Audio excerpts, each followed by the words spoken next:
नमस्कार, मैं दीपाली गहलोत और आप देख रहे हैं यूआईपी न्यूज। लोकसभा चुनाव नजदीक है। चुनावों के बीच में केजरीवाल की आप पार्टी की मुसीबतें बढ़ चुकी हैं। आपको बता दें कि केजरीवाल को शराब घोटाले मामले में अरेस्ट कर लिया गया है। इसी के बाद ईडी को 6 दिन की हिरासत भी दे दी गई है।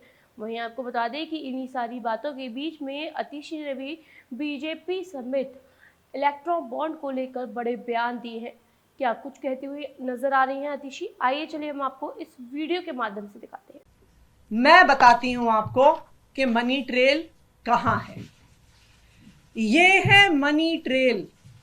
शरद चंद्र रेड्डी की कंपनियों द्वारा दिया गया इलेक्टोरल बॉन्ड्स में भारतीय जनता पार्टी के बैंक अकाउंट में पैसा। आज ये मनी ट्रेल पूरे देश के सामने आ गई है कि शरद चंद्र रेड्डी, औरोबिंदो फार्मा का मालिक, एपीएल हेल्थकेयर का मालिक, यूजिया फार्मा का मालिक, शराब का कारोबारी, उसने 4.5 करोड़ रुपए के इलेक्टोरल बॉन्ड्स दिए एक्साइज पॉलिसी के बनने के दौरान भारतीय जनता पार्टी को।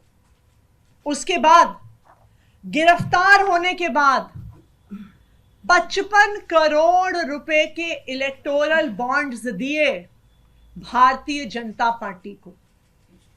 तो जिस मनी ट्रेल की पिछले 2 साल से तलाश हो रही थी, आज वो मनी ट्रेल सामने आ गई है कि आखिरकार शराब के कारोबारियों ने पैसा किसको दिया, पैसा कहां गया और पैसा कब गया।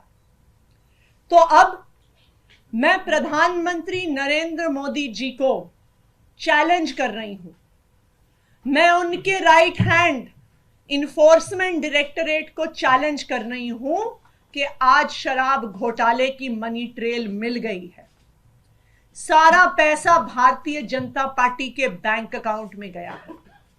तो enforcement directorate Bharatiya Janata party को आरोपी बनाए और enforcement directorate Bharatiya Janata party के राष्ट्रीय अध्यक्ष जेपी नड्डा को गिरफ्तार करे, क्योंकि अब पहली बार एक्साइज पॉलिसी के मामले में आधिकारिक मनी ट्रेल सामने आ गया है और यह मनी ट्रेल सीधा शराब के कारोबारियों से भारतीय जनता पार्टी के बैंक अकाउंट में गया है। जैसे कि आपने देखा कि आप पार्टी की नेता अतिशी ने किस तरीके से जेपी नड्डा को गिरफ्तार करने के लिए भाजपा पार्टी और ईडी को चुनौती दे दी है। अतिशी ने कहा है कि इलेक्ट्रो बॉन्ड का खुलासा हो चुका है। वहीं वो कहती हुई नजर आई हैं कि आखिरकार शरद रेड्डी की कंपनी से जो पैसे गए थे, मनी ट्रेलिंग के बारे में बात कर रही हैं। वहीं वो कह रही हैं इलेक्ट्रो बॉन्ड में जो पैसा गया है वो बीजेपी के अकाउंट में गया है। आखिरकार शराब घोटाले को लेकर भी उन्होंने बात की है। और वहीं वो कहती नजर आ रही हैं कि पहले 4.5 करोड़ और फिर गिरफ्तारी के बाद 55 करोड़ बीजेपी को दिए गए हैं। ये सारा उनके पास डेटा है। इसको लेकर वो कह रही हैं कि बीजेपी को मैं चुनौती देती हूँ और वहीं मैं ईडी को भी चुनौती देती हूँ कि आप अपने नेता को भी गिरफ्तार करें। आखिरकार इस गिरफ्तारी को लेकर आप बताएं कि क्या वाकई में अब बीजेपी राष्ट्रीय अध्यक्ष जेपी नड्डा की गिरफ्तारी होगी या नहीं। आपको जो लगता है हमें कमेंट सेक्शन में ज़रूर बताएं। ऐसी तमाम जानकारी के लिए देखते रहिए यूआईपी न्यूज़। धन्यवाद।